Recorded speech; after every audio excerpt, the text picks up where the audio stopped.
Welcome to the Bandwich Tapes. I'm Brad Williams. On this episode, I'm joined by percussionist, educator, and orchestral musician Shawn Galvin.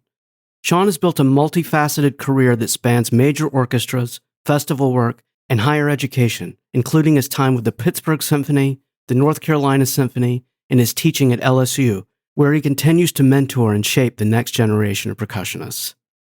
In this conversation, we talk about the relationship between technique and musical intent, how orchestral percussion has evolved in recent years, and why timpani can serve as a gateway to understanding the inner workings of the orchestra. Shawn also reflects on his own musical path, from growing up in a musical family in western Pennsylvania to studying with legendary timpanist Stanley Leonard, and how those experiences continue to inform both his playing and his teaching. It's a conversation about listening, adaptability, mentorship, and the deeper thinking behind great musicianship. Here's my conversation with Shawn Galvin.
Shawn Galvin, it is a pleasure to welcome you to the podcast. How are you today? I'm so well, thanks, Brad. It's a pleasure to be here. Looking forward to this. Yeah, I've been looking forward to it as well. I learned about you and how amazing you are from my son, Skyler, who was lucky enough to study with you at LSU. Skyler was a great student. I don't need to tell you, but he's got a wonderful spirit, and he's the kind of kid that everybody wants around in your percussion studio. Serious, thoughtful, takes care of the people around him. It was a real pleasure to teach him for a little while there. So, that's wonderful. Well, to say that he has respect for you is the understatement of the day. That is for sure. He told me, I was talking with him a few days ago about that you and I were going to chat with each other, and he told me that after his first lesson with you, he walked out of the studio and actually got emotional because it was such an overwhelming experience how you pinpointed things in his playing, in his musicality, that he had been waiting his entire musical life to hear from someone, and that it was amazing how quickly you zeroed in on some things that he needed to work on. Well, I appreciate that. That's obviously beautiful to hear. I think if anybody who's involved in teaching, we don't do it for that type of feedback, but of course it's always wonderful to hear, and I appreciate that. In my opportunity to teach at LSU, I'm generally picking up members of the studio to study orchestral percussion specific techniques, and it's very lucky because for the undergraduate class, they will have spent 2 years studying already before they come to me, or I'm teaching folks in the graduate studio. So I like to tell the students that when they come and they land in my studio, that we're sort of ready for percussion thinking 201 instead of 101. And one of the things that I love about it is that there's an opportunity to sort of bring in all of the other things that the student may be experiencing, learning throughout all the different disciplines, whether it's theory class and music history class, applied technique on their instrument. When they come to me, it's just an awesome opportunity to like put all of those things in consort with each other around how you might think about preparing a passage or playing a passage. It's also an opportunity for me to kind of just treat this circumstance as like one of the another compelling moment to kind of maybe send them back to the practice room too, because maybe instead of just sitting with a cold etude or technique exercise, some of them find a whole new motivation to solve some technical problems, because now it's tip of the spear music, and it sort of reinvigorates some of the learning. So I really appreciate that that sentiment. Skyler, like I mentioned, was a very thoughtful student, and these are my favorite kinds, who can kind of go along with me on the journey of tying all these together. Yeah. How do you balance technical expectations with musicality when you're working with students? It's a great question. I try to lead with the musicality all the time. I think that it's a non-negotiable for me as a working musician myself. I don't want to really play beside people who aren't thinking this way. I like to teach musicality, or all the things that you have to do in a practice room, as sort of like a constantly moving priority list. Okay, so musicality might be one of them, and technical things might be another. You can get into specifics. No human can really focus on any one of them, more than one of them at a time. So really, it's best to kind of keep this priority list moving, where all of the things come to the top eventually. That said, I like to compel some improvements in technique with circumstances of wanting to achieve a musical thing. Does this make sense? Mm-hmm. So it's sort of like finding a place where a student might start to find a musical idea, and then also find that maybe now there's a technical kind of gap between the idea I'm trying to express and the ability to do it. I think these are the times where you can actually kind of convince them maybe to like get back into the technical thing. Doing it dryly and coldly, you have to do when you're young. I mean, because you have to start somewhere. But teaching university students at any level, I sort of I kind of stop at nothing with the musicality and let that lead us where we need to go. Yeah, and I know you have a really cool career, I think, in that you're in the teaching space, but you're also a very busy performer. And how do you think those two disciplines inform the other? How do you think you being a performer adjusts maybe you as a teacher, and then vice versa? Yeah, I mean, look, I'm lucky in my type of teaching that it's sort of specific to a lot of the playing that I'm doing. I mean, the value that I bring as somebody is helping folks learn the orchestral repertoire and the techniques that are required to do to play these passages on percussion are directly the types of things that I'm contemplating and practicing and doing in my professional career. So just the one-to-one part of it is very important, but it's also a luxury. I mean, truly, in my teaching at LSU, I don't have to deal with nearly as many of the administrative things and advising and all of the other things that somebody who is a full-time teacher might have to deal with as well. So I sort of really enjoy that purified kind of back and forth between the playing and the teaching and the thinking and the anticipating. That helps me anticipate the challenges that maybe a student is having. It helps me sort of paint a picture for why it's important for them all often too, instead of just, well, we have to reach this skill. I'm able to explain sort of the circumstances that might arise in a professional performing circumstance, For instance, like we might decide on a tempo for a passage based on studying recordings and the way that we all learn, and taking a sample and maybe finding the median around what is an appropriate choice. When you're on the job, it's a little bit different in that you're going to find that tempo, but you're also at the mercy of whatever the conductor is deciding at any given. Sure. So that style of preparation is also a little bit different. It's not, it's out of your hands. That choice is out of your hands. So in the preparation, I might need to be prepared to do a passage sometimes 20 clicks faster than it's printed. I need to be able to do it an appropriate amount slower than it's printed too, because you just don't know what's going to happen. And so some of those kind of experiences help fuel the types of decisions that I make around guiding students.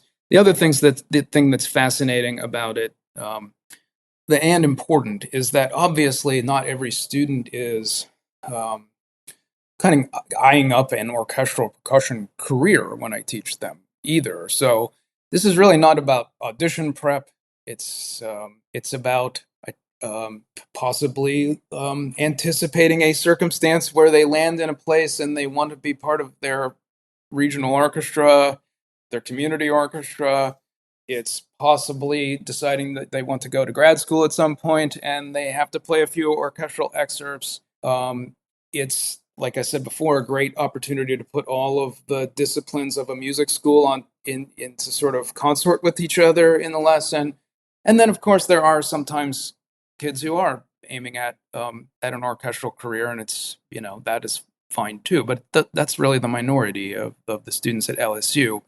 But it's no reason to not spend a semester or two sort of really examining some of the things that arise through the orchestral repertoire. Yeah. No, I agree. And I think there's so much value in learning those excerpts. If anything, to learn how to be a better critical listener, like you said, listening to different recordings, different interpretations, understanding why this orchestra or this region of the world may play something differently than this part. And there's so much to be gained from that hypersensitivity to the approach to the music. Yeah, that is so true. And that's where some of the historical things come into play. And it's fascinating. And of course, you don't kind of go down the path of orchestral music if you're not sort of really interested in that type of thing. I try to also explain and inspire the students in that is just sort of transparent about my own love for it too.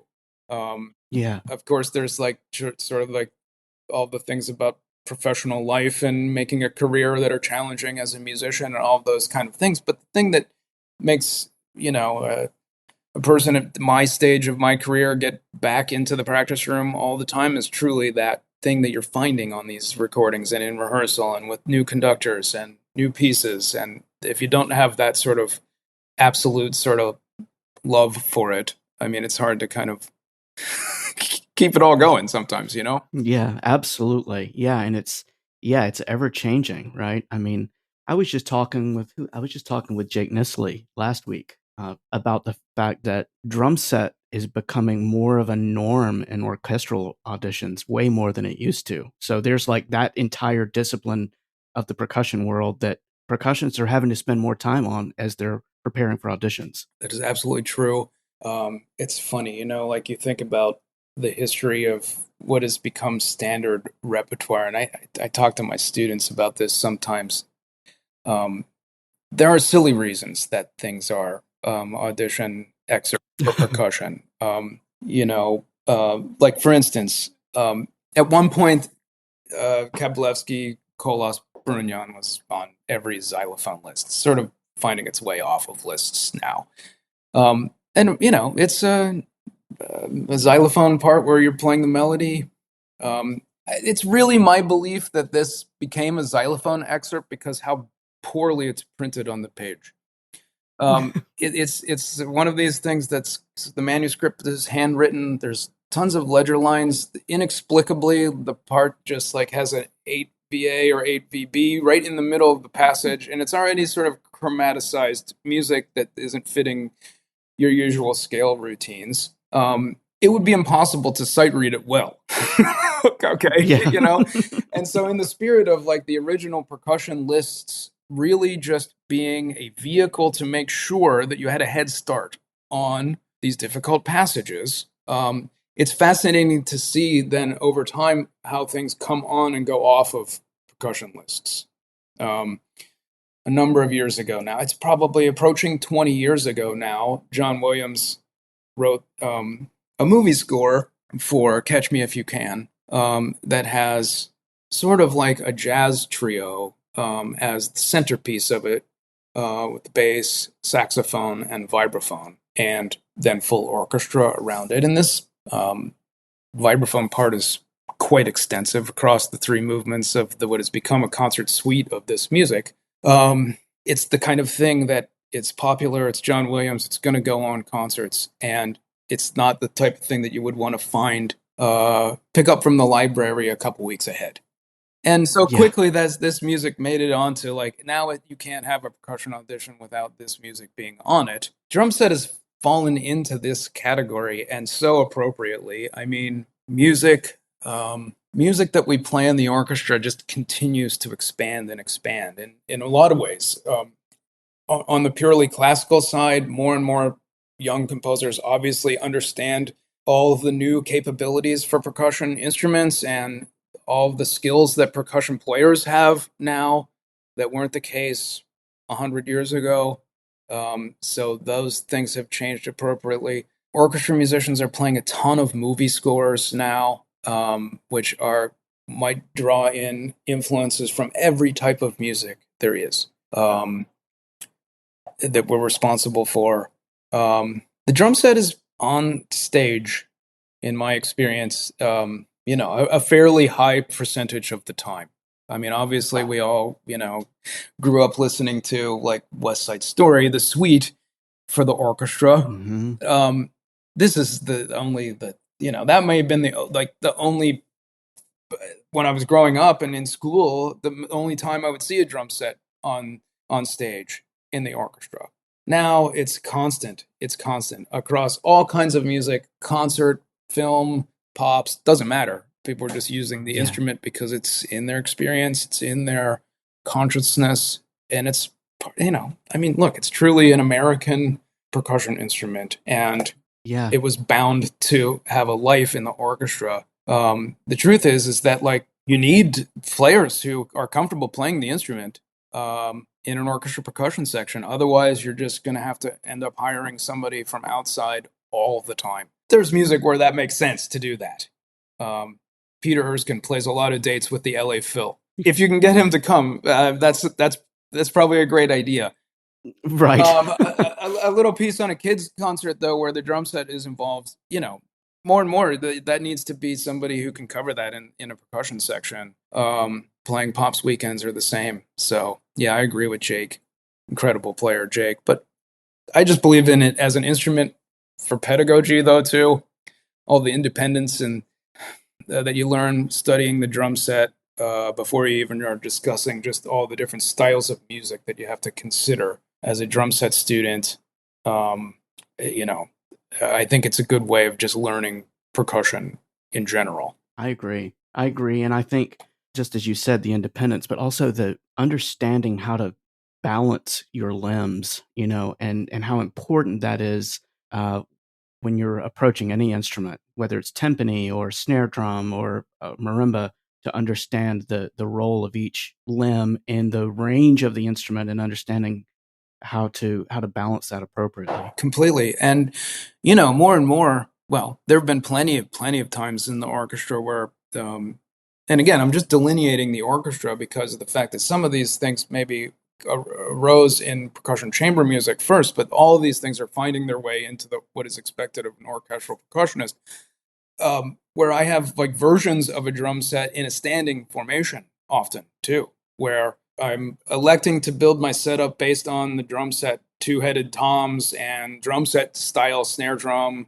with the kick drum, but it's in consort with some other things. And I've decided on these things because of the sounds are obviously drawn from this sense of the drum set. But I need to be able to play the kick drum with my foot. Right. There's plenty of music now where, composers are assuming that they can ask players to hook any kinds of things up to a pedal now, Right. Tambourines, cowbells, all kinds of things. So yeah, I mean, it's just, and that's why I say that even if you're not really kind of like going to lead your career as a drum set first kind of player, it's really important and to have these skills for any number of reasons, just like you say. Yeah. So in preparing for this, reading about your history, I didn't realize that you come from a family. Your dad is very big in the music education world, right? He's. I'd love to hear just a little bit about him and kind of how that led you on this, how music was in your life, and kind of probably led you on this path a little bit. Yeah, I appreciate that, Brad. I mean, it's a really important part of my story. My dad is a percussionist also. So I like to tell people that, when there's a drum in your house and you're a kid, it's really hard to ignore. So kind of started with that. But yeah, my dad is a retired band director from Western Pennsylvania, around Pittsburgh.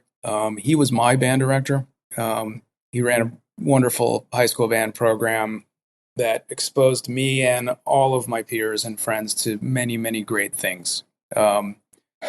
Like, he was my first private lesson teacher. He was my main private lesson teacher as well before I went to college. So just as a young person coming into music, I mean, I owe him so much. Again, because of exposures, but also just things that I realize now at this stage of my life that I've learned from him, or the opportunities, and see how they have come together over time.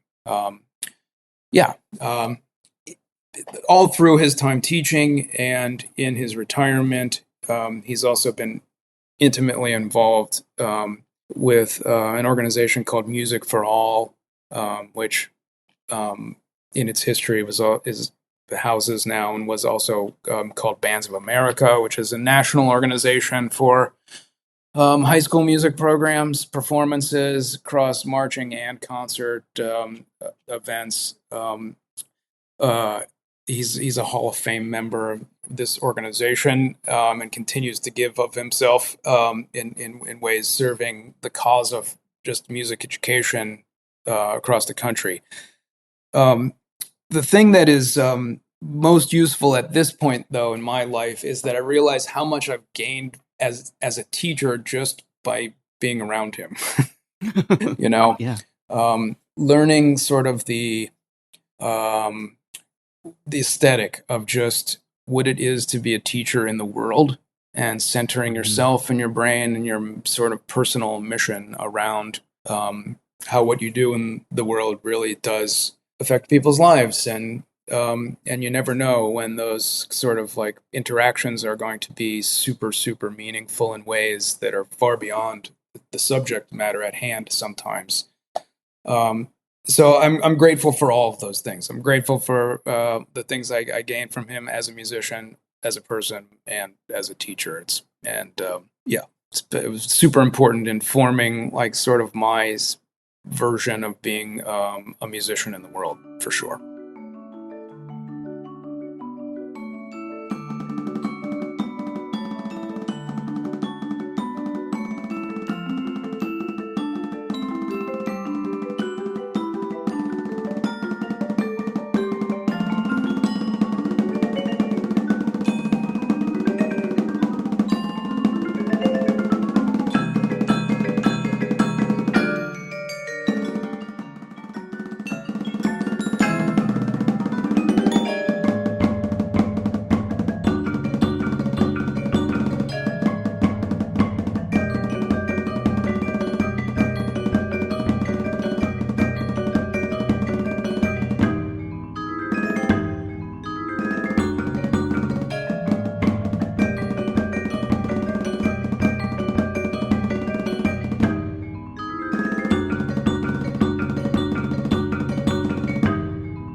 I was Skyler's school percussion teacher for quite a while when he was in high school. And, I tried to walk that line of being dad and being teacher. And I'm sure, and I'm sure that you and your father had that interesting balancing act too about, during rehearsal, during class, you're one of the students. You're not Mr. Galvin's son, right?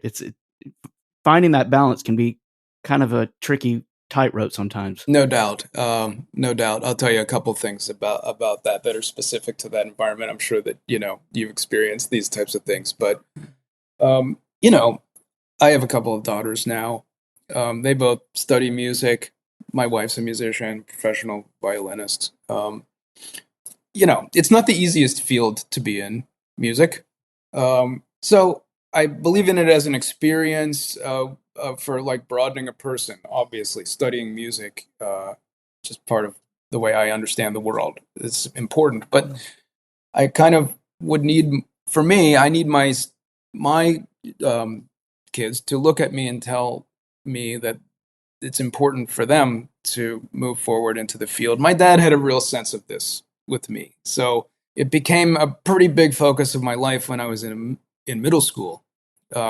And so that affected the way we had lessons. It's weird, it was a little weird to study with somebody who's also balancing all of the things of a household, right in the house. It's easy to kind of like push the lesson time around, or, as opposed to kind of having to go visit somebody else on a timeline, the way that, most people experience taking private lessons. What happened was that this kind of morphed into a scenario where I would just sort of move ahead with material until I hit a wall and I couldn't figure out the next thing. And then I would just kind of go downstairs with my book. I'd say, "Hey, Dad, I don't. How do you do this? I don't understand what this is." He'd be like, "Oh, okay, great. Let's work on that." And then it might be a week, it might be 2 weeks, it might be 3 weeks sometimes, where I would bring him the next sort of challenge. So that was one experience that it sort of preserved my curiosity, but it also allowed that sort of like the rigor of studying with a private teacher to kind of like dissipate a little bit, because he was already my parent and involved in a lot of other things where he was, telling me what to do, frankly. And so he tried to keep the percussion part of that sort of in a different environment, where it was something we sort of did together. He was a resource for me, but it wasn't so much dictating, okay, we're doing this, we're doing that. So that worked. The other thing that was interesting is that because he was my high school band director, there were many times where everybody in his bands would have to play individual playing tests. And, typically those would be just done outside of rehearsal time. And, people would come one at a time and visit in his office, play their scales, do whatever the testing was in, 5 minutes at a time. And that usual thing, once a semester or twice a semester, something like that. Well, my dad ended up making all of us percussionists play our percussion tests in the band room in front of the entire rest of the ensemble. And he told everyone it was because this is where all the gear was.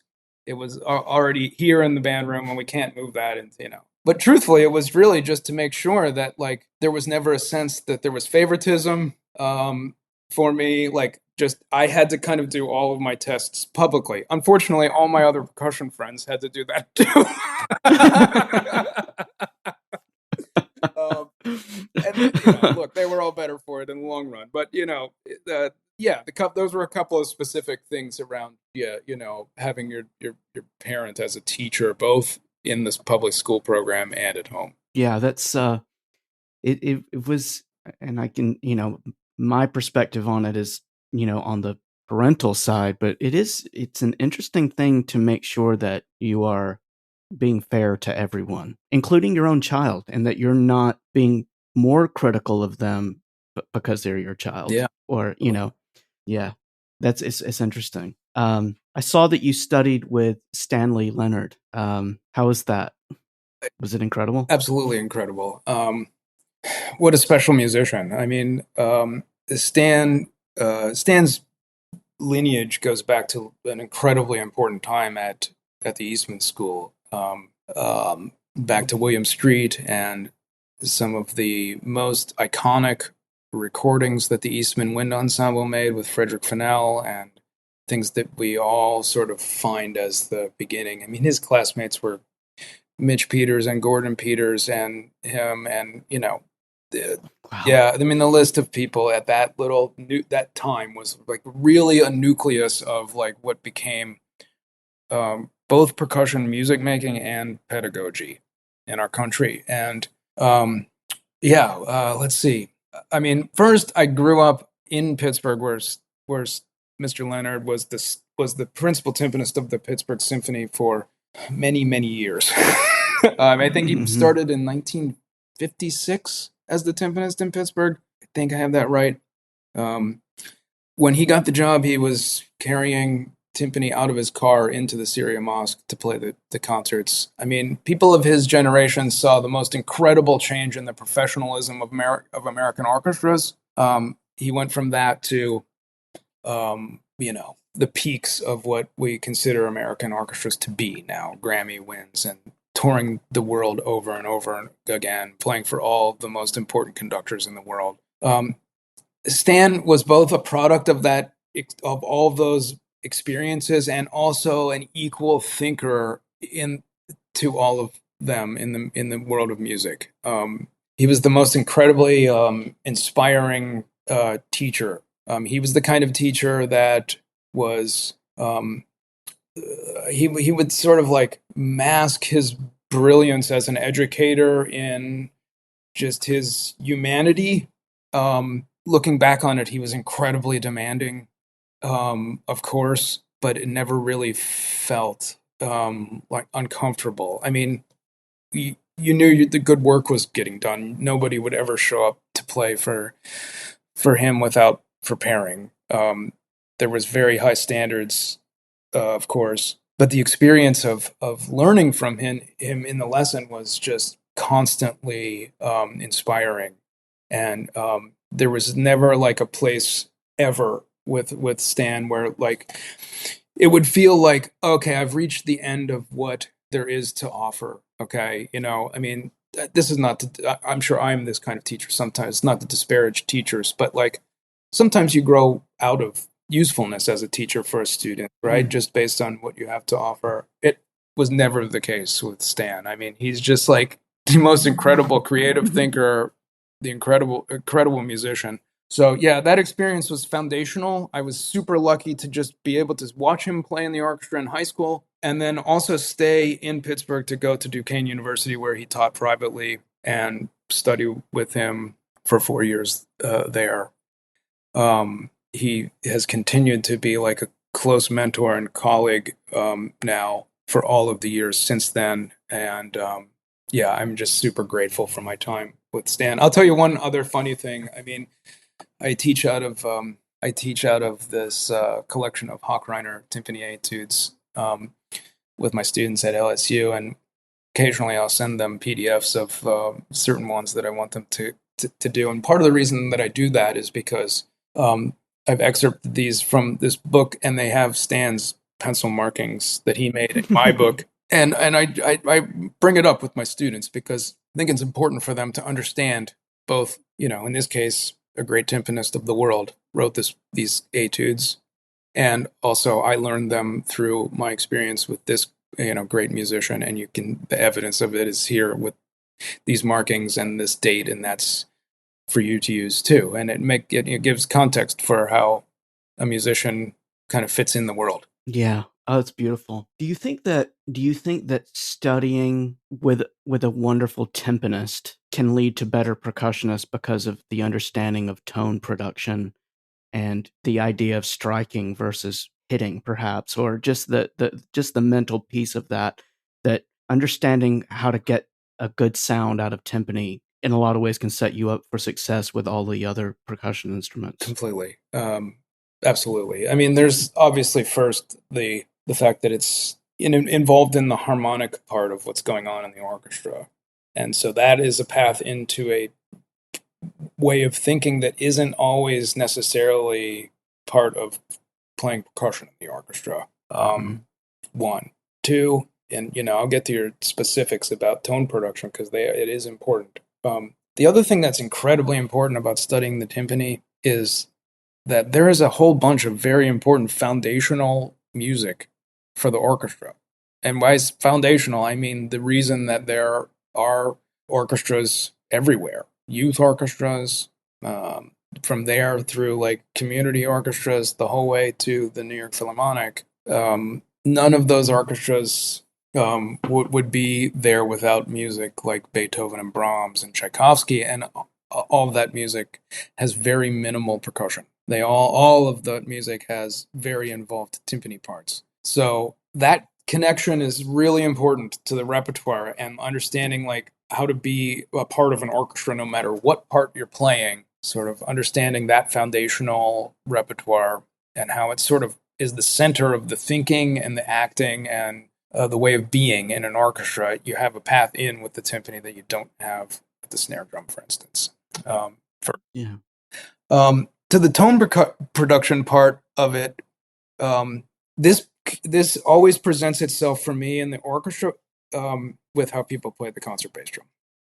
I mean, when you play in a major orchestra, your section could be 0 in the percussion section, 0 people, the whole way up to like 15 people, or who knows, right? Mm-hmm. So there's constantly students and extras and people coming in, coming out, for periods of their life. The bass drum is like one of the things that really it exposes this thing that you ask about.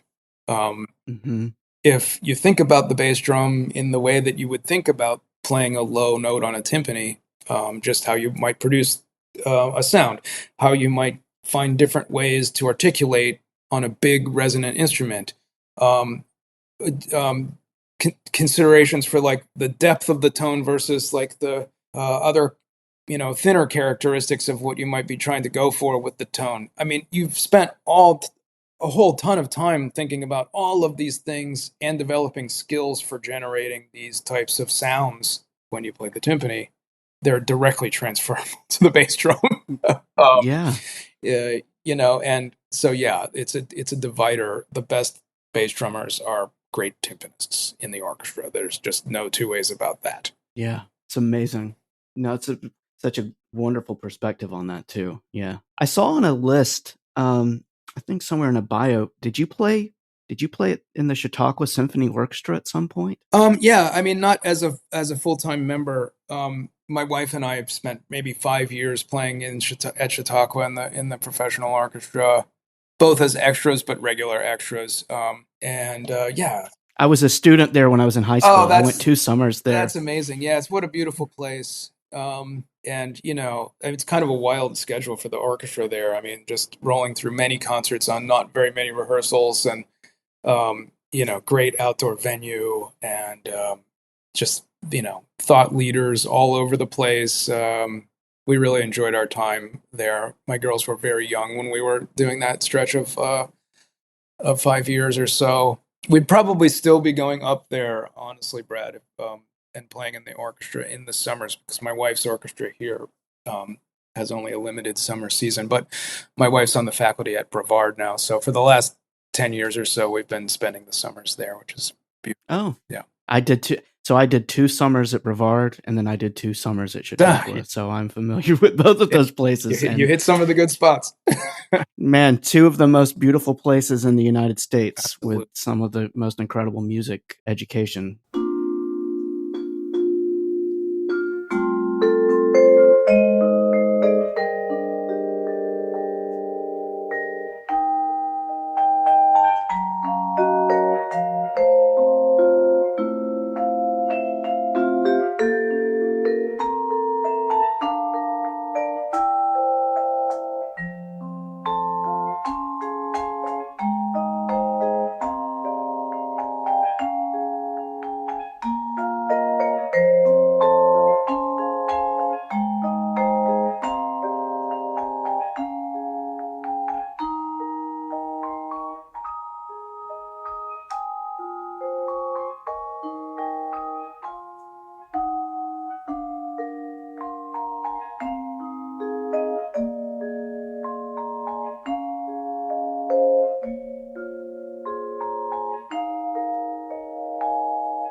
I was also wanting to ask you about what your role is with the Spoleto Festival and what that entails. And I think so many percussionists, musicians in general, can learn. I think of what you're doing with your career, that there's so much organization required in being a musician, especially being a percussionist, right?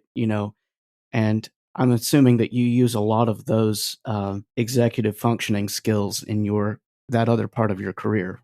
It's absolutely true. This is this position at the Spoleto Festival is the newest addition to my uh, long list of things. uh, let's see. I'm going to go back first and just talk a little bit about like the necessity to kind of think about administrative work, but also, the reasons that I became compelled by the work too.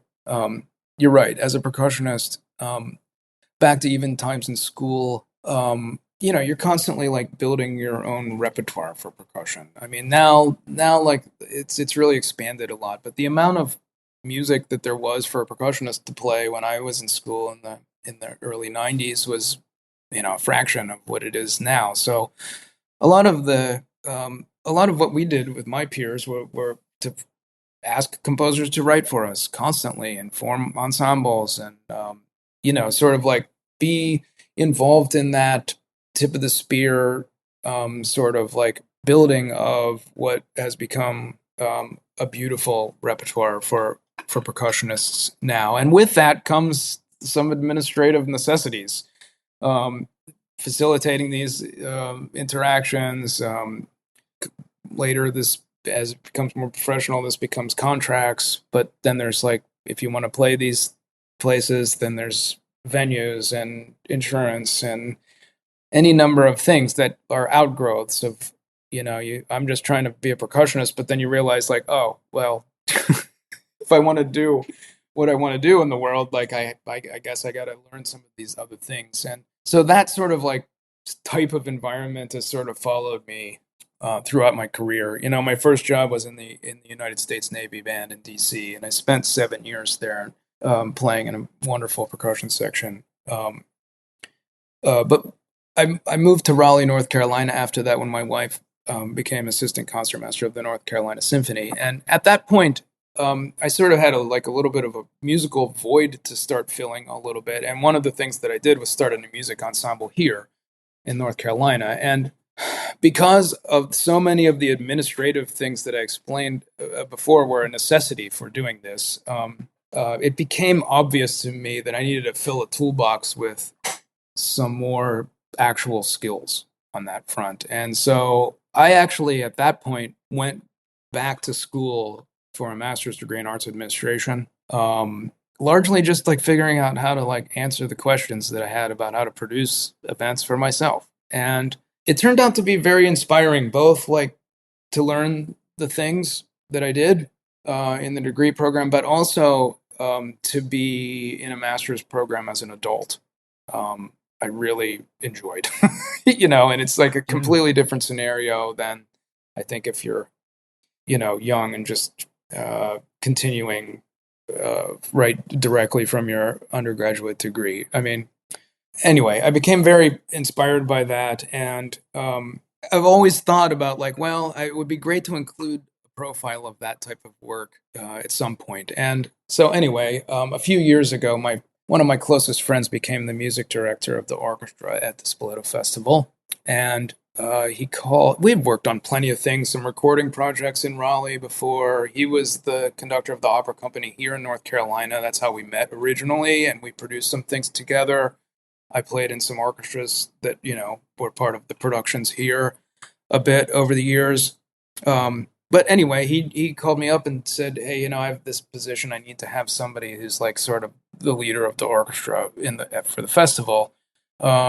Is it something you're interested in? And I thought for a little bit, and I thought, well, yeah, let's see what it is. And because he was coming in as the new music director at the time, there was a real opportunity for us to kind of envision, to kind of reimagine a number of things about how that that festival could move into the future. So it's been incredibly inspiring. I mean, the festival is about to celebrate its 50th year. It's called the Spoleto Festival because it originated in Spoleto, Italy. The founder was Giancarlo Menotti, who's a noted sort of opera composer mostly. He wrote concert works as well. And at one point, he thought that it would be great to have a component of the festival here in the States. And so for a number of years, the festival would put up some things in the Spoleto, Italy version of it, and then these productions would move over here to Charleston, and they would just remount the operas and some dance things, or, and fast forward, eventually the two festivals broke apart from each other. And so the Spoleto Festival, like I said, it's about to be in its 50th year. There are players in every American orchestra that have gone through the festival orchestra at Spoleto. It's an incredible festival. It's 17 days long. It's multidisciplinary in that there are dance components, there's operas, there's concert orchestra, there's jazz, there's popular music, there's physical theater, there's straight theater. It's an almost overwhelming amount of things that go on. My part of being involved is going around the country and auditioning everybody who wants to be in the orchestra. The music director and I spent a couple weeks traveling all around to music schools and watching audition tapes for the orchestra. This year we had a record number of applicants. 700 people applied to be in the orchestra. Wow. We're about to start making invitations to this year's version of the orchestra, and we'll invite probably 85, 90 players. So it's highly, highly competitive. The orchestra is made up mostly of people who are maybe an artist diploma part of their life, or some who are in their first year in a smaller orchestra, who still need to find some more repertoire and have time. Like some small orchestras, seasons end before the festival happens in late May, early June. So they'll come join us. But it's tied to the teaching in that, I love being involved in these people's lives when they're at this stage, because there's a lot of questions still. There's a lot of things they still need to learn about how to integrate into their next professional environment, and it's an awesome, inspiring time to be involved in their lives. So I've really enjoyed that. This will be my third festival coming up. So that was a lot, but I mean, it's really it's really an interesting part of what my profile of things right now that I've really enjoyed. That's amazing. I've never attended the festival, but I've heard about it almost as long as I can remember, and I've just heard nothing but incredible things about it. So at some point, I will be there. Yeah, please come. Please come. I mean, yeah, if you're an arts consumer of any stripe, there's something for you there, and probably 5 things for you there. Charleston is also a beautiful place to be. The festival happens in late May and early June before it gets too hot. The collection of restaurants there is really wonderful. It's just a great place to be for a couple weeks. That's wonderful. So we've covered you as an amazing educator, you in this role at Spoleto. How much are you performing these days? Are you playing a lot? Great question. So I mentioned going back to school for the master's degree in arts admin. That was I don't know, maybe 2009, 2010, around there. No, maybe it was before that even. Anyway, the thought was that maybe I would start to transition at that point into more administrative work, less playing, and eventually maybe all administrative work. But right around that time, in 2007 or 2008 or something like that, I was at Chautauqua, and it was about the end of the summer, and I got a call from Andy Reamer, who was the principal percussionist of the Pittsburgh Symphony, and he said, "Hey, Shawn, this might be crazy, but is it possible that you might be available to play our entire season next year? Wow. And, this happens with orchestras, in between hiring, there might be a time where like the audition doesn't sync up with needs. Okay. And so this can happen. And you need somebody who's like sort of like more than just a long-term sub. I had already been playing plenty in the orchestra.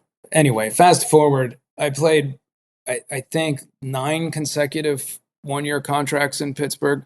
I've had a beautiful relationship with this orchestra that is over 30 years at this point, from like just being a student and playing an extra part here and there to like this last bit of my life that's been incredibly committed to the Pittsburgh Symphony in beautiful ways. Last year, for the first year in this long stretch, I declined the 1-year contract. I don't need to get into all the reasons why they kept existing. They were trying to like hire a timpanist. COVID happened in the middle of there. Andy retired eventually. Like there were a lot of like kind of reasons that spilled into each other about why there continued to be a need for a 1-year over the years. But it was an incredible opportunity for me. It was essentially like a long stint of being a member of the orchestra and playing every type of service. I mean, played plenty of timpani, percussion, everything. So last year I declined that contract because my girls are getting older. It just became Spoleto has become a little bit more important. My oldest is 14 now. I can sort of see the time where it's pretty soon when she'll be at college, and it just felt like a good time to just get based back in Raleigh sort of full time. In order to do that, I mean, over those 9 years, I mean, I was driving back and forth, flying back and forth constantly. It got tiring. Yeah. Well, but so I'm very lucky to also be a regular extra here in the North Carolina Symphony, which is an amazing orchestra right here in Raleigh. That's why I live here. My wife's been one of the concertmasters here for 18 years now. I've been playing in some capacity with this orchestra as I've been available since the time we moved here, around 2008, I think. Yeah. And luckily, once I've been able to just avail myself to them more, just sort of shift more of the dates to there. It's 5 minutes away instead of many, many hundreds of miles away in Pittsburgh. So, yeah, there's still plenty of playing in my life, but the pressure is a little off of doing every date and every concert in the Pittsburgh schedule like I've done for the last bit of time. Yeah. I don't know how you maintain that schedule. Just the traveling alone just feels overwhelming to me right now. Just like, and then to feel present wherever you are when you have to be tired just from all of the logistics of it. Well, look, they're tiring jobs to begin with. The preparation, the pressure, all of the different things that are like, component parts of like actually making that job work is tiring to begin with. Okay. Yeah. And so that part of it is already difficult. The travel adds to that. There's a little bit of a release valve with percussion in that occasionally we'll have a week where we don't have to play. So there's some time built in there. Look, it's the best kind of tired. If you get to work as an artist and with like incredible musicians all of the time, I mean, it was worth it. Yeah, absolutely. Well, Shawn, it has been a pleasure getting to hang out with you. You're everything I imagined you would be that my son has told me about. And on that note, I just can't thank you for the influence that you've had on him. He studied percussion, studied music at LSU. He's not doing anything with music, but I think everything that he learned from you and Brett in his time there, he's using in his career now. Just the learning the process and learning how to learn. I think that is so transferable to any discipline, whether you continue in music or not. And I just can't thank you enough for what you gave to him while he was a student of yours. Well, that's very nice of you, Brad. I mean, I promise you it was a complete pleasure. And I'm so happy to hear that that he's doing well, and I'm not surprised at all that you're finding that there are transferable skills from studying music and being in the world. This is what I mean. It's a way of orienting yourself in the world and in your relationships that is the process of being a musician that is just inherent in learning the craft that you don't realize has ways of transferring to every interaction that you have, really. So please give him my best. It was a complete pleasure to teach him, and likewise, I'm not surprised to find that you're such a beautiful human yourself, Brad. And congratulations on raising a great human being, and also for doing these podcasts. I mean, since you've invited me here, I've had the opportunity to go back into your library of incredible conversations, and it'll take a while to get to all of them. We've been at this, and they're really wonderful. So thanks for doing that too. Oh, absolutely. Well, thank you, Shawn, and just best of luck in all the incredible things that you're doing. Appreciate that, Brad. Likewise. If you enjoyed this conversation, please follow or subscribe to the Bandwich Tapes wherever you listen, and consider leaving a rating or review. Thanks for listening, and I'll see you next time.